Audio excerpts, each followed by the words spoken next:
What's up, guys? Keith Allen from Material Indicators, and today we are going to analyze Bitcoin across time frames with FireCharts and Trend Precognition Algos, and maybe a couple other tools, and see if we can figure out what Bitcoin's next move is. And most importantly, I want to show you these tools to help you find your own way here using these tools for Bitcoin and any asset for that matter. Before we get started, of course, I am not a financial advisor, and neither is Material Indicators or any of our platforms. Nothing we say, share, or do should be considered financial advice. Trading is certainly risky. Please, please, please do your own research and consult a financial advisor to get some guidance on those important decisions. If you like the content, please do me a favor, comment, like, subscribe, and share it. We are a young, budding, growing company with a fantastic community. I hope that you'll actually join our community of traders. We've got growing on Telegram. We're just cracked 5,000 members not too long ago, and we're really excited about that, actually. And hope that you will come join us over there as well. Again, my name is Keith Allen from Material Indicators, and today we are going to share some tools with you and see if we can get a bead on what Bitcoin's next move is. And, I've been saying this in the community, we're obviously very proud of the tools that we share, but you can't rely I don't think it's my opinion that you can't rely on just one tool for anything. You need to put things in context of other factors and forces influencing the market. You really need to take all these things into consideration. So, regardless of how much confidence you have in your tools and the signals that you may subscribe to, um, you really need to frame them in the context of what's going on to get a bead on the overall market. So let's start by taking a quick look at the Bitcoin chart. And if I haven't said so already, I invite you to ask questions in the chat. I'll do my best to address them. And if I should miss you, you can find me in the Telegram group pretty much every single day and night. So again, I'll throw those contact info up for you if you want to join us there. Of course, you can also follow us on Twitter at mi_algos, and that has links to the Twitter group, as does the website at materialindicators.com. So first things first, let's take a peek at the Bitcoin chart and see what things are looking like right now. It's been a pretty interesting week or so, to say the least, as price has been appreciating, something a lot of people are pretty excited about. Let's go to this one right here and see what we got. Okay, so let me just check back and make sure that's sharing the way that it's supposed to, and it is. Great, fantastic. So we're looking at a Bitcoin USD chart, and this is a daily chart, and you see some indicators on here that are, this is our trend precognition A2 plus on chart algorithm. Down below, this is trend precognition with the A1 legacy algo. And this one at the bottom is also trend precognition A2 plus. And I'll explain what each of these are and what they mean here in a moment. But the first thing I want to do, I'm actually going to click these away to clean up the chart and show you some of the other things that I'm really been focusing on here with Bitcoin price action. So this gives us a pretty clean view, and I'm going to expand the chart now. The purple line is the 200-day moving average. The green line is the 20 moving average, and we're going to look at that on a weekly time frame here in a minute. Let me go ahead and click on the 50 as well, and I'm going to show you why. When Bitcoin broke down, for me anyways, these were the key indicators that I was looking at in terms of whether the bulls were going to maintain strength. This range here ended up becoming, in hindsight, of course, a distribution range. Even before we got to the all-time high, whales were dumping all through this range. So we had lost the 50-day moving average somewhere here around April 18th. And it tested, it reclaimed it a little bit, briefly, and then it gave way again later. Then we lost the 21-week moving average, and that historically has been a great indicator for Bitcoin. Okay, this was in May. This was now 3 weeks later, right? May 10th that happened, and I want to just show you what that indicator looks like over the life of Bitcoin. Okay, so I'm here on Bitstamp. I don't actually trade on Bitstamp, but this gives really a good, the longest perspective picture that I've seen on Bitcoin. I'm gonna toggle this on a log chart here for a second, just to show this a little bit easier. You can disregard the fibs on that, um, but look at what Bitcoin has done historically since, quite honestly, it began. All right, it has stayed, pretty much anytime it's above the 21. We're on the weekly now. Above the 21 week has been bullish. Losing the 21 or the 20 week uh, has been bearish, right? Downtrend when you lose it. Likewise, look how price has maintained the 200-day moving average throughout history. Um, Same set of circumstances. It is typically trending upwards when it's above and trending downwards when it's below. So those are very, very key metrics that I like to watch, as do many others, and quite frankly, also probably triggers a lot of algo-driven bots. So those are things to keep in mind, and those are benchmarks that I look at uh, alongside the other tools that I'm using.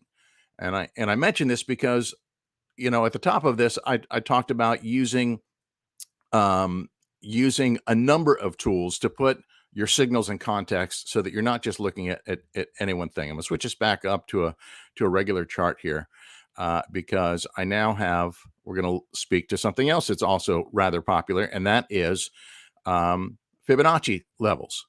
So where we sit right now is basically zero point 0.5 to 0.618. That's the golden fib pocket right there, right? And what we're looking at the moment appears to be a retracement from the all-time high to the low in this current downtrend. Okay. So we are retesting this area right here. Clearing the 21 week was big. Getting above the 200-day is a big move. And I've been looking for full candle bodies above that 200-day since we approached it. And today we're actually looking at our first opportunity to see that if price holds at this level, right? At least above the 200, which we can get pretty accurate here, is at 45,121. That's up a little bit from yesterday. Yesterday it was below 45,100. It was actually almost like 45 even. Okay, so 45.50 yesterday. So that level is coming up, and price dipped a little bit today, but did not encroach on that 200-day moving average. So those are very, very key levels here. Of course, also looking at volume, right? If this up move is the real deal, I want to see increasing volume. Well, volume's been pretty good. It's above the average here, but we're not setting the world on fire. Yesterday was a lower day. And today we still have 3 hours left, and 3 hours and 20 minutes left in the daily candle. That seems to be declining to me as well. So we're going to come back to this chart in a second, but first let's take it back and look at something else that I think is very telling, and that is the extended view of FireCharts. Now, for those who aren't familiar, FireCharts is our thermal heat map. Let's see if I can make this one come up. Why isn't it? Let's see. 1 second. Oh, here we go. Okay, so this is like a 2 week view of the order book liquidity on Binance actually, and a week or so before this, we were down here in the 30 range. We saw a lot of liquidity down here, and it has inched its way up. Really, a significant amount coming up into this 36 range, uh, and now we're starting to see things scale up, right?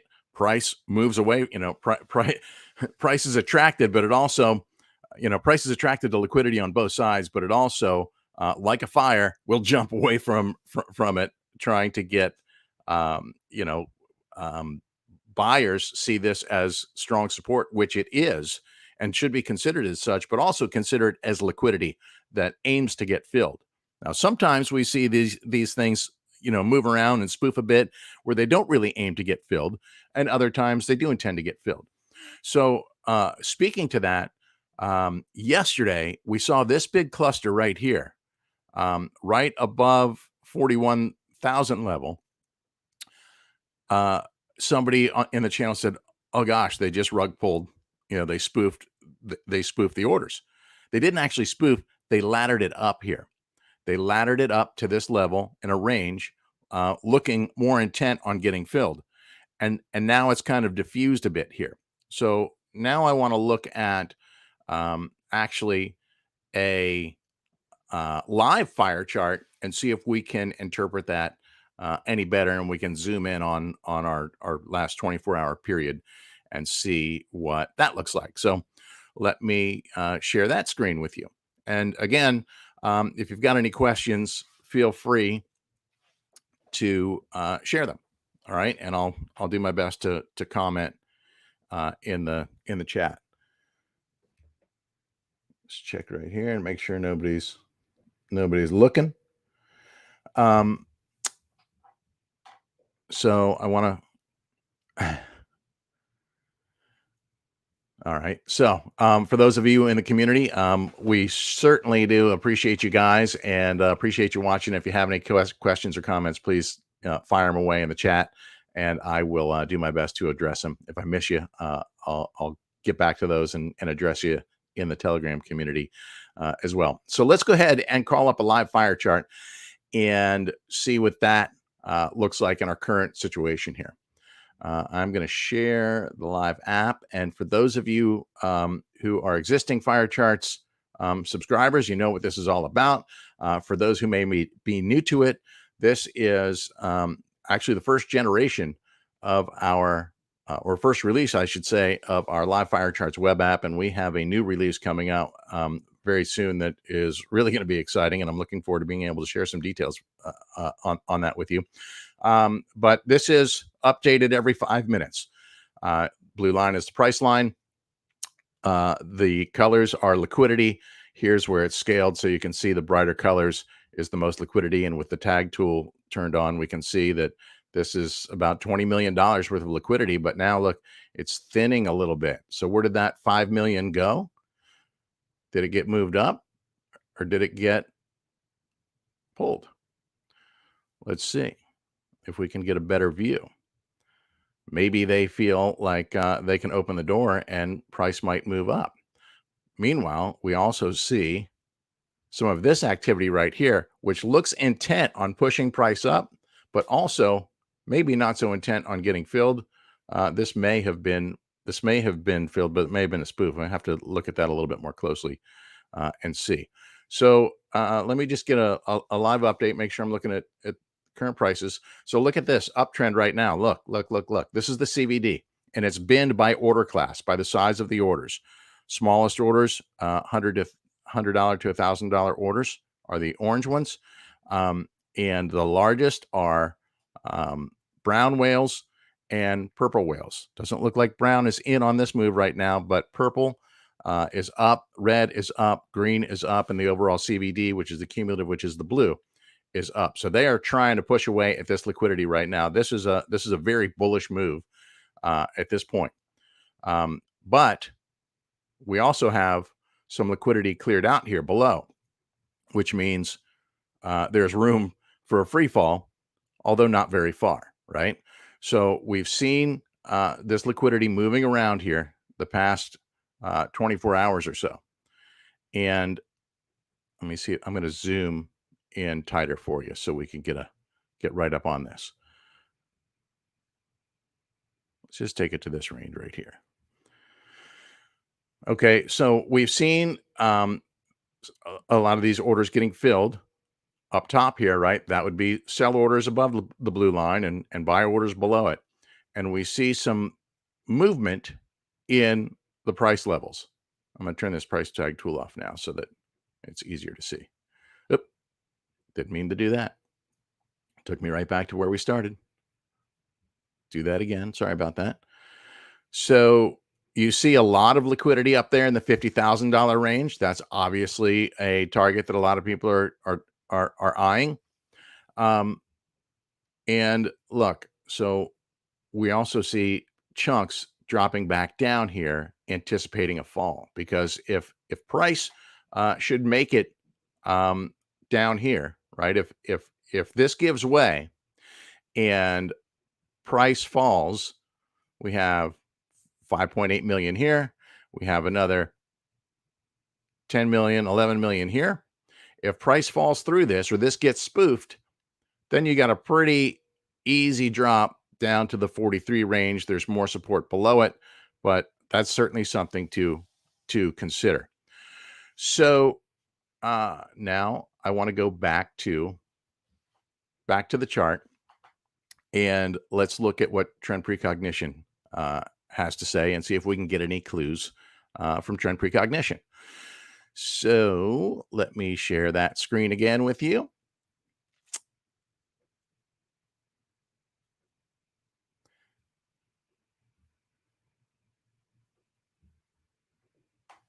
Okay, so Trend Precognition is a tool that can be optimized for any time frame.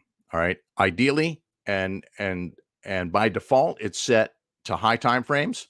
Daily, weekly, monthly candles are ideal. On TradingView, there's a full candle lag before a signal prints. So, for example, this signal right here, this short signal we're seeing, is a tentative signal until this candle closes. Once this candle closes, if this signal is still there, it will print as a verified short signal. So let's clean things up here and look at the strength of this signal. So these arrows, the length of the arrow tail, is an indication of how strong the signal is. And if we look at it down here, okay, this bottom indicator is also my A2 plus probability score algorithm, and it's a moderate signal. It's not super strong, right? We want to see it up here in these higher percentiles, but still, nonetheless, it's a signal. If we look at this on a shorter time frame, and you can see how well even sometimes shorter signals predict a good move. It doesn't mean the length of the strength of the signal doesn't necessarily equate to the strength of the move. Okay, not at all, because look, these are short. These weren't very strong signals at all, but look at the move, right? So there's one more algo in the mix here for Trend Precognition, and this is our A1 legacy algorithm. And I'm going to expand to this one for you for a second so that you can see it a little bit better. It prints the signals as dots above and below. Similarly to the A2 plus, we have the same candle lag before a signal can print. But there's one key difference, and this is what makes the A1 legacy algorithm the most predictive of the Trend Precognition algos. This orange line right here. I have it customized to orange. Out of the box, I think it's black, but I use a black screen, so I change it so I could see it. This indicates the direction the trend is headed, and it fires a signal based on crossing this center blue line here, right? So we see a tentative short signal at this stage, and we see that pretty well validated by a significant downtrend shown in this in this orange line here. So let's see how this changes if we look at different time frames. All right, I'm going to switch this off and move to my well, actually, while I have the long one on, let's look at different time frames. Let's look at the weekly, and the weekly also showing us where we're coming off of a long signal, right, that came down a few weeks ago, and another long signal on the A1 algo right here. And now let's look at the monthly. Oh, before I do that, let's look at the trend here, and let me zoom in on this. Okay, the trend still an uptrend, but not very robust, right? Not a vertical line.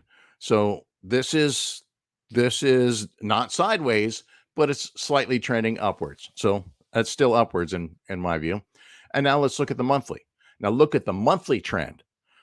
We're still on a short signal, the last short signal, and I'll show you that on the chart in a second. But look at the velocity or the angle of this uptrend.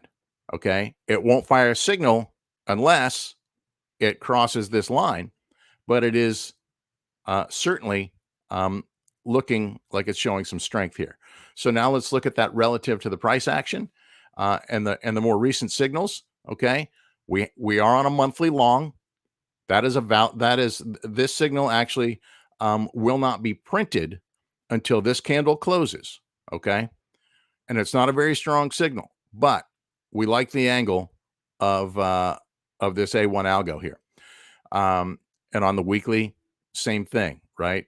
This was a validated printed signal, so that's all good there. Now I want to go to the intraday, and I actually saw this move happening this morning. Let's look at a 1 hour, and I can turn off this moving average too. I think I don't need it.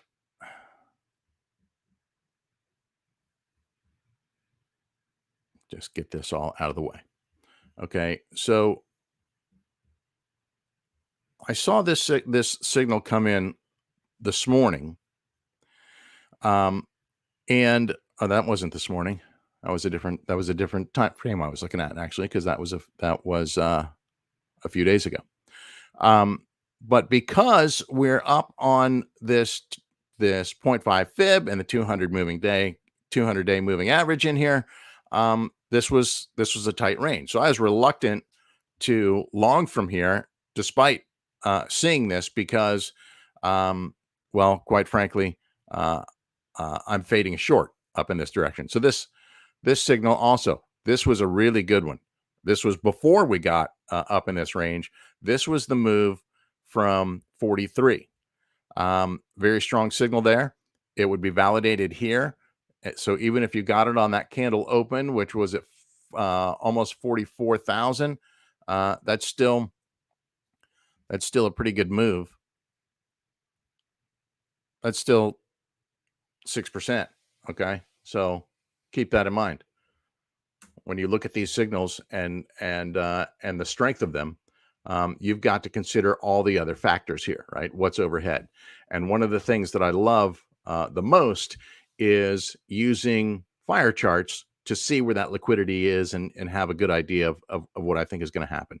So we looked at the monthly, the weekly, the daily, and we can now try and piece together a story. We know that the longer term view of Bitcoin is still very strong. On the 8 hour, we're seeing strength for sure. On the 4 hour, we're seeing strength for sure.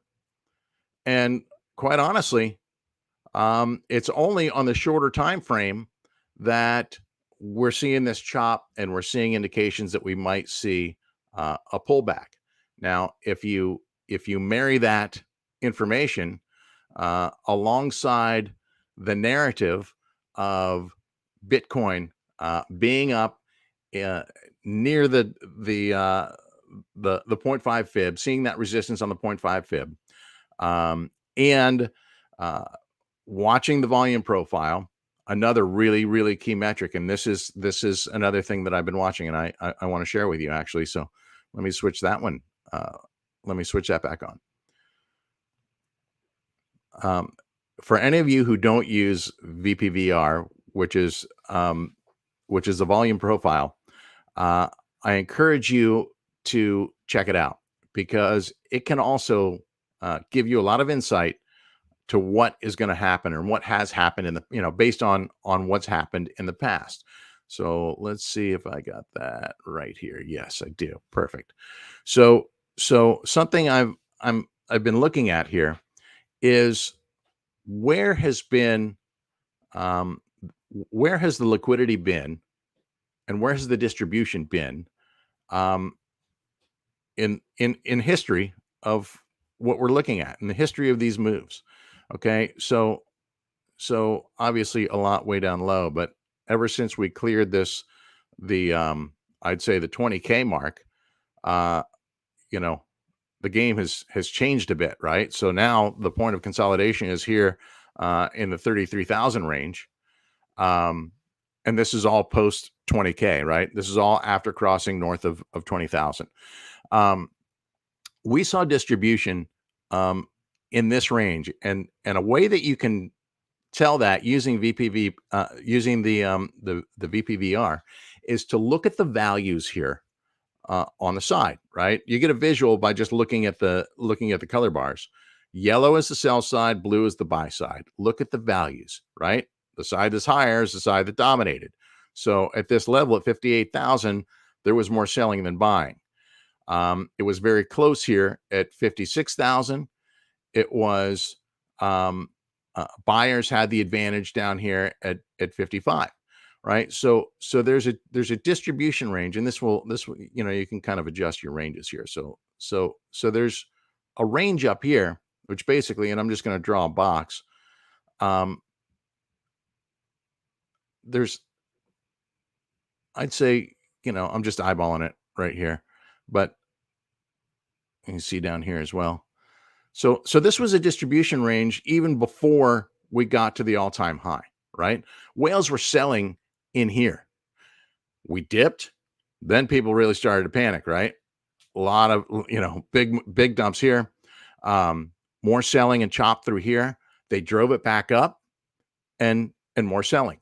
So as price works its way back up to these ranges, that's something I'm watching as well. Okay, I'm fading a short at the moment. However, if we clear if we clear these resistance levels and it looks like we've got significant upside potential, then I'm going to close those and I'm going to go for the profits on the upside. But I really think that this is a distribution range that we need to watch. Um, doesn't mean that Bitcoin's not going to ever cross this. I think it will. I just don't know when, right? And I think that a lot of traders who missed this move, who missed the distribution here, and are holding because they bought up in this range or even around here, maybe looking to de-risk a little bit. If price moves back into this range, might be doing that right now. In fact, we could certainly be seeing that right now because look at the level we're at right now. It is seller dominant. Oh no, excuse me, I'm looking at the wrong one. Just overhead is where the seller dominance comes in. So here and here, right? All basically through this golden fib range. And then we get a little bit of reprieve up here. Okay. So if we get up here above 55, I think we pop back up a little bit. These are just these are things to watch, and these numbers are going to change based on whatever exchange you're using. This isn't the one I normally trade on, so these values look a little bit different to me. But this is a good tool to look at and get an idea of where you think things might land. If we get a dump, maybe this looks like a good landing pad here in the low 40s or high 30s. I have a feeling with the way that things have been trading right now, and this is purely speculative, certainly not advice, that these dips are going to get bought pretty aggressively. So, in a nutshell, I'm using trend precognition. I'm using FireCharts. I'm using Fibonacci charts, and I'm using moving averages, and even the VPVR to help put everything in context. And the point of all of this is that I want you guys to make sure that you're not just relying on one single tool, that you're using multiple tools to get your to base your trading decisions on, uh, and and making well researched, data driven trading decisions. I hope that helps you. I hope you got something out of the video. If you did, I would very much appreciate if you comment, like, subscribe, and share it with others. And I, of course, invite you to come join us in our community and follow us on social media. We're on Twitter at mi_algos. Our Telegram community is absolutely top notch. No moon boys, no shillers, no shit posting. We got a great community, a global community of traders in there of all skill levels, right? From brand noobs to OGs, and everybody there shares the common goal of wanting to make better trading decisions. And people are helping each other out. We're sharing ideas, we're sharing setups, we're sharing charts, we're sharing news. It's a great place to be if you're a trader, and I invite you to come join us there. You want to find out more about our tools, you can do so, and you can get FireCharts and Trend Precognition and see what else we got going on at materialindicators.com. Thanks for joining me. My name's Keith Allen. Look forward to engaging with you in our Telegram community. Have a good one.